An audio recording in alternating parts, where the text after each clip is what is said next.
कुमारी मायावती जी जिंदाबाद जिंदाबाद जिंदाबाद। बहन कुमारी मायावती जी जिंदाबाद जिंदाबाद बहन जी जिंदाबाद। आप संघर्ष करो, हम आपके साथ बहन जी आप आगे हम बढ़ो। आपके साथ हैं। बीएसपी की क्या पहचान, नीला झंडा हाथी दिखाओ। बीएसपी की क्या पहचान, नीला झंडा हाथी बहुजन समाज पार्टी जिंदाबाद, जिंदाबाद बहुजन जिंदाबाद समाज पार्टी जिंदाबाद, जिंदाबाद बहन जिंदाबाद कुमारी मायावती जिंदाबाद, जिंदाबाद बहन जिंदाबाद। कुमारी मायावती जिंदाबाद, जिंदाबाद जिंदाबाद। बीएसपी की क्या पहचान, नीला झंडा हाथी निशान।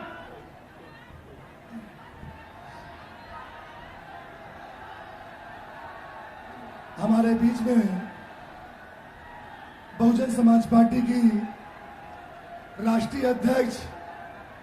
देश के सबसे बड़े प्रदेश उत्तर प्रदेश की 4 बार मुख्यमंत्री रही, दलितों की, पिछड़ों की, अकलियतों की, साथ साथ सर्व समाज की नेता, हम सब की नेता बहन कुमारी मायावती जी हमारे बीच में आ चुकी हैं। हम इन जन सैलाब से कहते हैं स्वागत करें, इस्तकबाल करें, खैर मकदम करें और जोरदार ताली बजाकर स्वागत करें।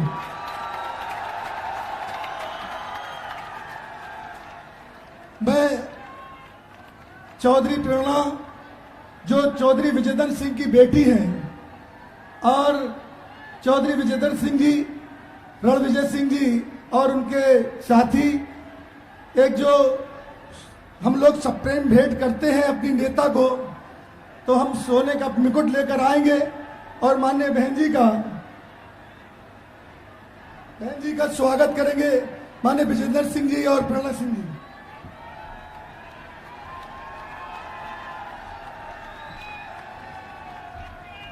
बहुजन समाज पार्टी जिंदाबाद, बहन जी जिंदाबाद, बीएसपी की क्या पहचान, बहुजन समाज पार्टी जिंदाबाद, बहुजन समाज पार्टी जिंदाबाद, बहन कुमारी मायावती जी जिंदाबाद, बहन कुमारी मायावती जी जिंदाबाद, बीएसपी की क्या पहचान। बहन जी आप संघर्ष करो,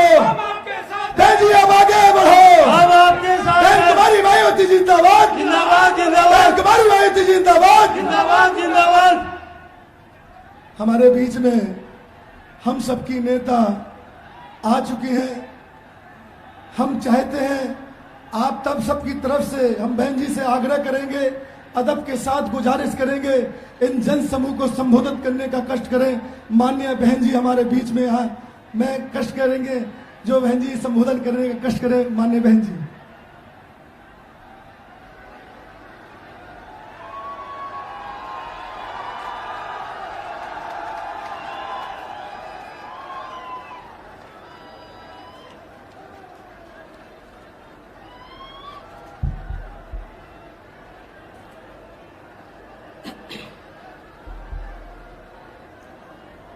बीएसपी की इस चुनावी जनसभा में इकट्ठा हुए पार्टी के सभी छोटे बड़े पदाधिकारी एवं कार्यकर्तागण, आज आप लोग देश में व यहाँ आपके उत्तर प्रदेश स्टेट में भी लोकसभा के लिए हो रहे आम चुनाव में अपनी पार्टी के उम्मीदवारों के समर्थन में जो यहाँ चुनाव लड़े हैं, उनके समर्थन में मुझे सुनने के लिए यहाँ इकट्ठा हुए हैं, तो उसके लिए मैं आप सभी लोगों का हार्दिक दिल से आभार प्रकट करती हूँ। वैसे आप लोगों को ये विदित है कि हमारी पार्टी कांग्रेस, बीजेपी व अन्य किसी भी विरोधी पार्टी तथा गठबंधन आदि के साथ मिलकर नहीं, बल्कि अकेले ही अपनी पार्टी के बलबूते पर ही पूरी तैयारी व दमदारी के साथ यह चुनाव लड़ रही है। इसके साथ ही हमने टिकट बंटवारे के मामले में भी सर्व समाज के लोगों को उचित भागीदारी दी है, जिनको जिताने के लिए पार्टी के लोग पूरे जी जान से लगे हैं। हालांकि आज यहाँ आपकी इकट्ठा हुई अपार भीड़ व भीड़ के जबरदस्त जोश को भी देखकर अब मुझे भी ये काफी हद तक भरोसा हो गया है कि पिछली बार की तरह इस बार भी आप लोग यहाँ अपने उत्तर प्रदेश से लोकसभा चुनाव में अपनी पार्टी का बेहतर रिजल्ट जरूर लाएंगे। पिछली बार की तरह आप लोग बिजनौर लोकसभा की सीट को भी जीतेंगे और नगीना रिजर्व लोकसभा की सीट को भी जरूर जीतेंगे। इसके लिए अब मैं आप लोगों का ध्यान कुछ जरूरी बातों की तरफ दिलाना चाहती हूँ और इस संबंध में विशेषकर मैं कांग्रेस, बीजेपी व इनके अन्य सभी सहयोगी दलों के बारे में ये कहना चाहूंगी कि आजादी के बाद शुरू में केंद्र व देश के काफी राज्यों में भी ज्यादातर सत्ता यहाँ कांग्रेस पार्टी के ही हाथों में केंद्रित रही है, किंतु इनकी अधिकांश मामलों में रही गलत नीतियों एवं गलत कार्य प्रणाली आदि की वजह से ही फिर इस पार्टी को केंद्र व काफी राज्यों की भी सत्ता से बाहर होना पड़ा है तथा यही स्थिति इनकी सहयोगी पार्टियों की भी बनी रही है, जिसके कारण ही फिर पिछले कई वर्षों से बीजेपी व इनके सहयोगी दल केंद्र एवं काफी राज्यों की सत्ता में काबिज हो गए हैं, लेकिन इनकी भी ज्यादातर रही जातिवादी, पूंजीवादी, संकीर्ण, सांप्रदायिक व द्वेषपूर्ण नीतियों एवं कार्य प्रणाली आदि से तथा इनके कथनी व करनी में भी काफी अंतर होने की वजह से अब ऐसा लगता है कि इस बार ये पार्टी भी यानी कि भारतीय जनता पार्टी भी केंद्र की सत्ता में आसानी से वापस आने वाली नहीं है, बशर्ते यदि ये चुनाव इस बार फ्री एंड फेयर होता है तथा आम चर्चा के मुताबिक वोटिंग मशीनों में भी कोई गड़बड़ी आदि नहीं की जाती है और वैसे भी इस बार चुनाव में इनकी कोई भी पुरानी व नई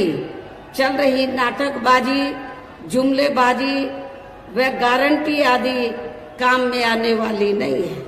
क्योंकि अब देश की जनता काफी हद तक इस बात को समझ चुकी है कि इनकी पार्टी ने अब तक देश के विशेषकर गरीबों, कमजोर तबकों, मध्यम वर्गों एवं अन्य मेहनतकश लोगों को जो इन्हें अच्छे दिन दिखाने के वायदे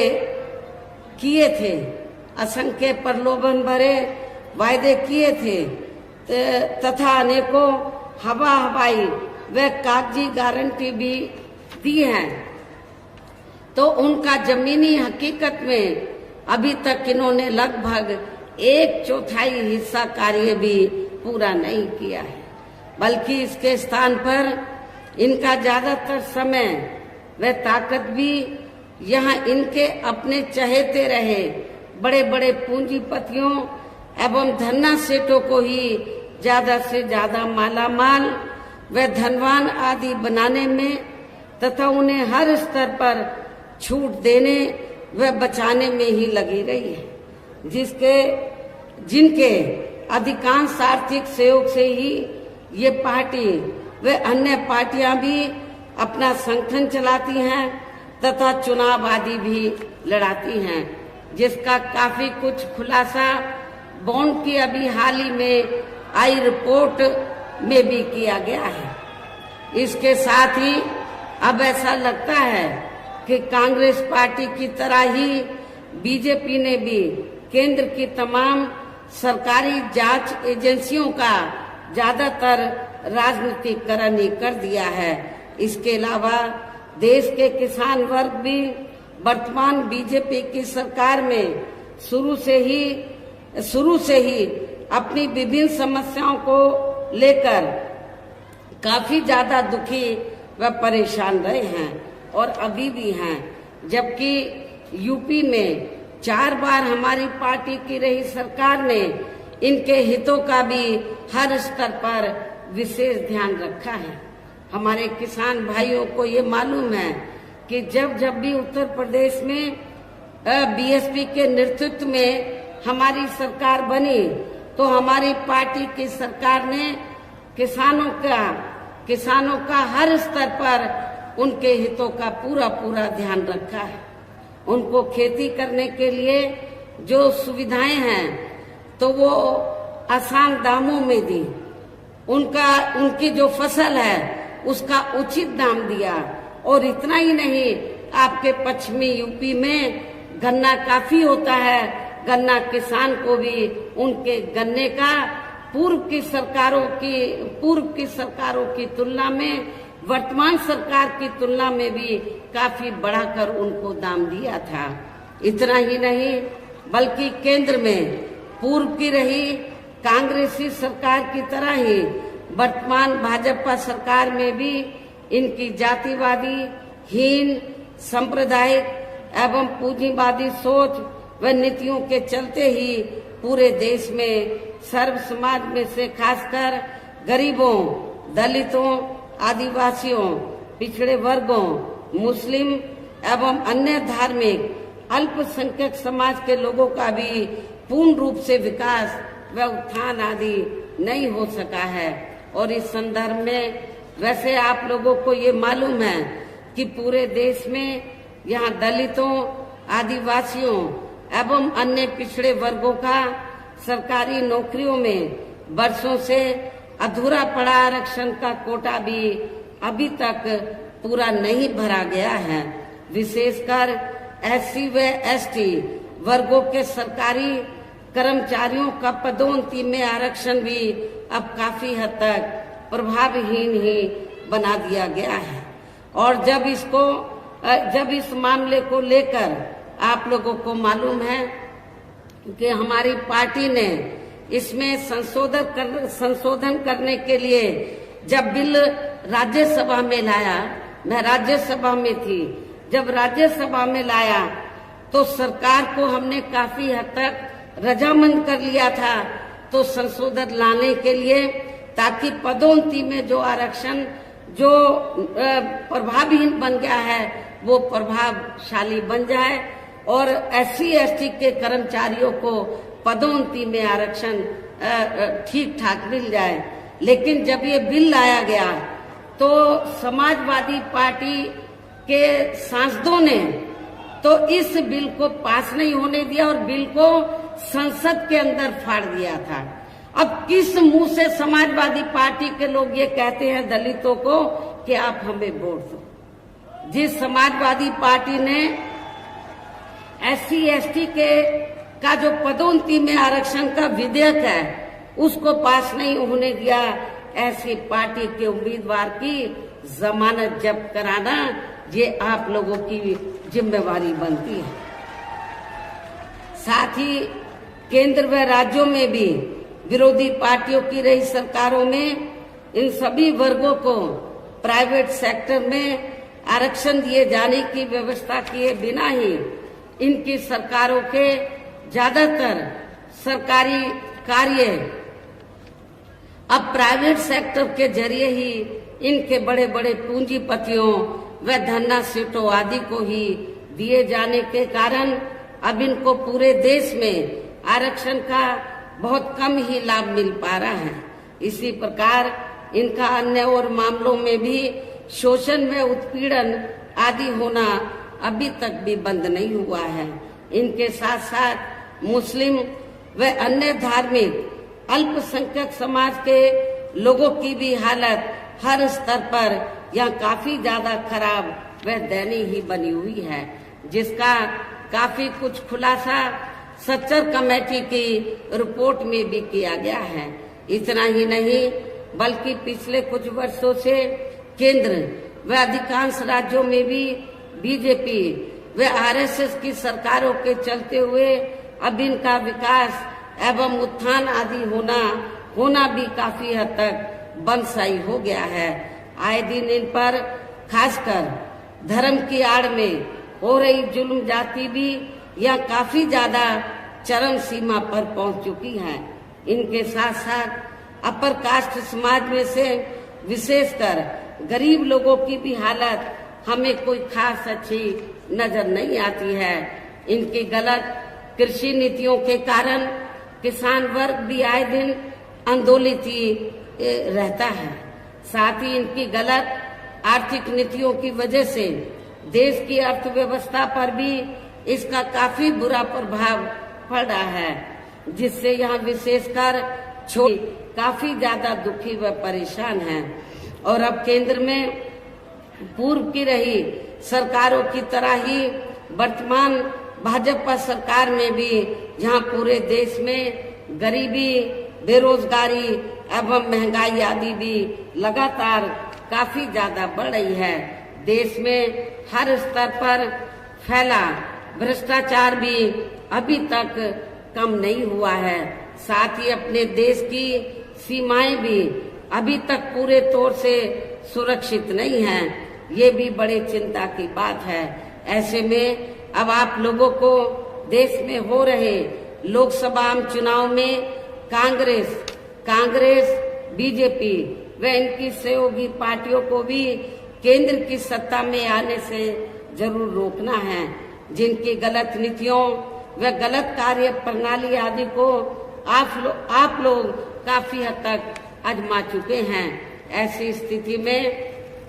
अब ये विरोधी पार्टियां किस्म किस्म के साम, दाम, दंड भेद आदि अनेकों हथकंडे इस्तेमाल करके केंद्र की सत्ता में आने की भी पूरी कोशिश में लगी हैं, जिनसे अपनी पार्टी के लोगों को हर स्तर पर काफी ज्यादा सावधान रहना है। और इस मामले में विरोधी पार्टियां अपने अपने पक्ष में हवा बनाने के लिए खासकर मीडिया, ओपिनियन पोल व सर्वे आदि का जो बड़े पैमाने पर इस्तेमाल कर रही हैं, तो उनसे भी अपनी पार्टी के लोगों को बिल्कुल भी गुमराह नहीं होना है। इसके साथ ही विरोधी पार्टियों के विभिन्न रूपों में जारी किए गए इनके हवाई व प्रलोभन भरे चुनावी घोषणा पत्रों एवं वायदों आदि के बहकावे में भी अपनी पार्टी के लोगों को कतई नहीं आना है, जिन्हें ये पार्टियां चुनाव खत्म होने के बाद ज्यादातर अमल में नहीं लाती हैं। और अब जिन पर से देश की जनता का अधिकांश विश्वास ही उठ गया है। यही खास वजह है कि हमारी पार्टी किसी भी चुनाव में अपनी पार्टी का कोई भी चुनावी घोषणा पत्र आदि जारी नहीं करती है। वैसे भी हमारी पार्टी किसी भी मामले में कहने में बहुत कम बल्कि कार्य करके दिखाने में ही ज्यादा विश्वास रखती है। और इस बात का सबसे बड़ा सबूत ये है कि उत्तर प्रदेश में 4 बार हमारी पार्टी के नेतृत्व में रही सरकार ने चुनाव में अपनी पार्टी के बिना कोई जारी किए गए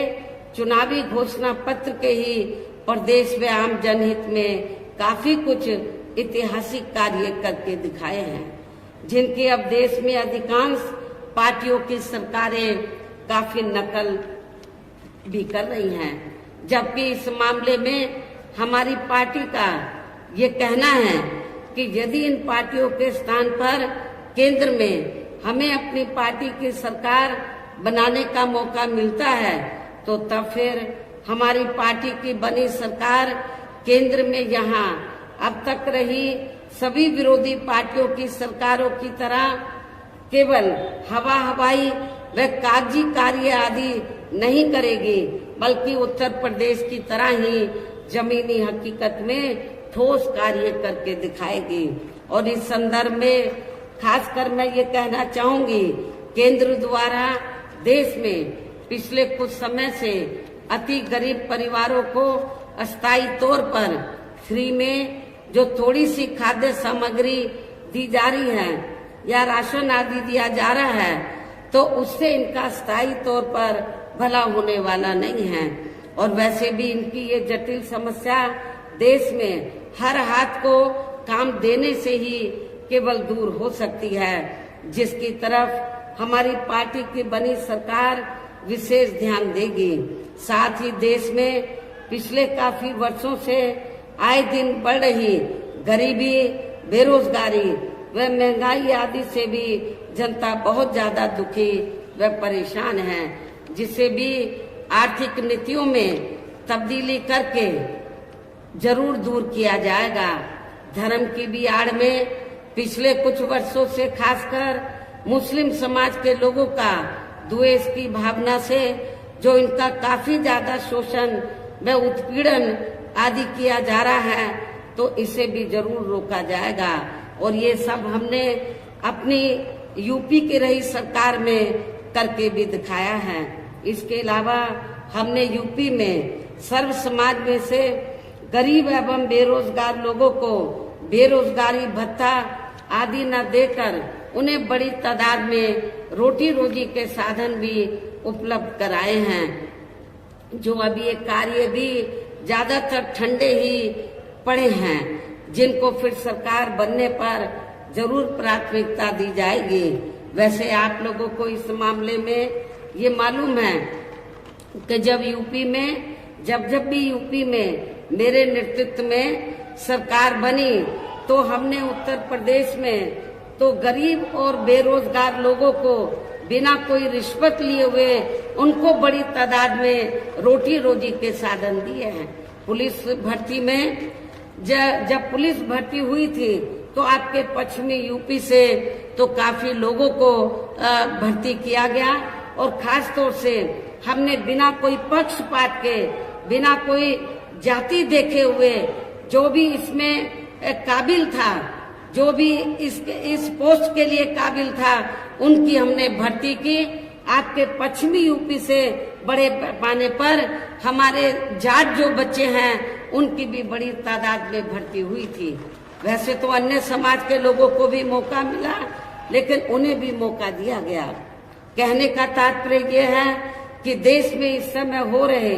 लोकसभा आम चुनाव में विरोधी पार्टियों के जारी किए गए उनके हवाई व प्रलोभन भरे चुनावी घोषणा पत्रों आदि के बहकावे में अब यहाँ खासकर देश के अति गरीबों, मजदूरों, बेरोजगारों एवं अन्य जरूरतमंद लोगों को बिल्कुल भी नहीं आना है। और अब इन्हें ऐसी सभी विरोधी पार्टियों को हर हालत में केंद्र की सत्ता में आने से जरूर रोकना है, जिनकी कथनी व करनी में काफी अंतर रहा है तथा जिन्हें ये लोग बरसों से आजमा भी चुके हैं। ऐसे में अब मेरा यही कहना है कि आप लोगों को अपने खुद के व अपने प्रदेश एवं देश के भी हित में, अपने क्षेत्र के भी हित में अपने वोटों को यहाँ कांग्रेस, बीजेपी व अन्य विरोधी पार्टियों को न देकर केवल अपनी एकमात्र हितैषी पार्टी बहुजन समाज पार्टी को ही देना है। जो ये पार्टी उत्तर प्रदेश की तरह ही केंद्र में भी अपनी पार्टी की सरकार बनने पर फिर पूरे देश में यह अपनी पार्टी की सर्वजन हिताय व सर्वजन सुखाय की नीतियों पर आधारित ही सरकार चलाएगी। इसके साथ साथ केंद्र से जुड़ी आपके क्षेत्र की जो भी यहाँ स्थानीय समस्याएं होंगी, तो उन्हें भी फिर दूर करने का हर संभव पूरा प्रयास किया जाएगा। साथ ही यहाँ गरीबों, मजदूरों, बेरोजगारों, कर्मचारियों, किसानों, छोटे व्यापारियों एवं अन्य मेहनतकश लोगों के हितों का भी विशेष ध्यान रखा जाएगा। सर्व समाज में से खासकर दलितों, आदिवासियों, पिछड़े वर्गों, मुस्लिम व अन्य धार्मिक अल्पसंख्यक समाज के लोगों के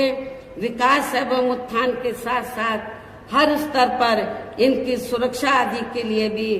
सख्त कदम उठाए जाएंगे। और तभी फिर यहाँ वास्तव में अपने देश के महान संतों, गुरुओं व महापुरुषों में भी विशेषकर महात्मा ज्योतिराव फूले, श्री छत्रपति शाहू जी महाराज, श्री नारायण गुरु, बाबा साहब डॉक्टर भीमराव अंबेडकर एवं मान्यवर श्री कांशीराम जी, चौधरी चरण सिंह जी का भी सपना, अधूरा रहा सपना, जरूर साकार हो सकता है, जिनको यूपी में हमारी पार्टी की रही सरकार द्वारा हर स्तर पर पूरा पूरा आदर सम्मान दिया गया है। और आप लोगों को मैं भी यहाँ ये भी बताना चाहती हूँ कि जब हमारी पार्टी की बनी सरकार ने, और खास तौर से चौथी बार जब पूर्ण बहुमत की सरकार बनी और हमने उत्तर प्रदेश में दबे कुचले लोगों के हितों में, वैसे तो सर्व समाज के हितों का हमने पूरा पूरा ध्यान रखा था, लेकिन दबे कुचले लोगों के हितों में जब हमने कुछ जरूरी व ठोस कदम उठाए तो ये विरोधी पार्टियों को अच्छा नहीं लगा। और खास तौर से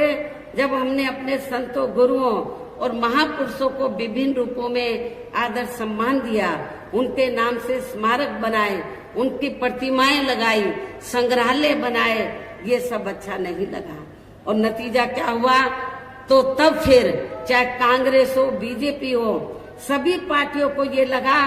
कहीं ऐसा ना हो, अभी तो बीएसपी देश के सबसे बड़े प्रदेश उत्तर प्रदेश में सत्ता पर काबिज हुई है, कहीं केंद्र की सत्ता में बीएसपी काबिज ना हो जाए। बीएसपी अभी तो यूपी में काबिज हुई है, कहीं वो केंद्र की सत्ता में ना काबिज हो जाए। तो बीएसपी को रोकने के लिए आप लोगों को मालूम है, तब फिर सभी विरोधी पार्टियों ने अंदर अंदर मिलकर तो बीएसपी का जो बेस वोट है, दलित वोट, तो उसको बांटने के लिए, उसको कमजोर करने के लिए, बीएसपी को कमजोर करने के लिए, तब फिर सभी विरोधी पार्टियों ने दलितों में, आदिवासियों में, पिछड़ों में जो स्वार्थी किस्म के लोग हैं, जो बिकाऊ किस्म के लोग हैं, उनको मैनेज करके तोड़कर तो विरोधी पार्टियों ने तो काफी संगठन बना डाले, काफी छोटी छोटी पार्टियां बना डाली। और किस लिए कि जब चुनाव हो पार्लियामेंट असेंबली का, तो बीएसपी को चुनाव हराने के लिए, इनका वोट बांटने के लिए, तो जो छोटे छोटे संगठन पार्टियां बनाई हैं, तो उनके माध्यम से वो बीएसपी के कैंडिडेट को हराने के लिए तो वो अपने उम्मीदवार खड़े करवा देते हैं, तो ताकि दलितों का वोट बढ़ जाए। ऐसा हमें आपके नगीना सुरक्षित लोकसभा की सीट पर भी देखने के लिए मिल रहा है। इसलिए मेरा आप लोगों से ये कहना है, ये जो छोटे छोटे संगठन बने हैं, छोटी छोटी पार्टियां बनी हैं, इनका कोई मकसद चुनाव जीतना नहीं है। इनका मकसद बीएसपी का जो बेस वोट है, दलित वोट, उसको बांटकर तो बीएसपी के कैंडिडेट को हराना है और दूसरी पार्टियों को जिताना, ये इनका केवल मकसद है। इसलिए मेरा खास तौर से दलित वर्ग के लोगों से ये कहना है कि आप लोगों को अपना वोट ऐसे संगठन, ऐसी पार्टियों को एक भी नहीं देना है। यदि एक भी वोट दे दिया तो फिर इसका फायदा दूसरी जातिवादी पार्टियों को मिल जाएगा। इसलिए आप लोगों को एक एक वोट आप लोगों को बहुजन समाज पार्टी के उम्मीदवार को देना है। इसी प्रकार आप लोगों को जो बिजनौर लोकसभा की सीट है, यहाँ से भी हमने जाट समाज से तो अपने उम्मीदवार को चुनाव के मैदान में उतारा है। आप लोगों को ये मालूम है कि जब सपा पावर में रही थी तो यहाँ पर मुसलमानों और जाटों में काफी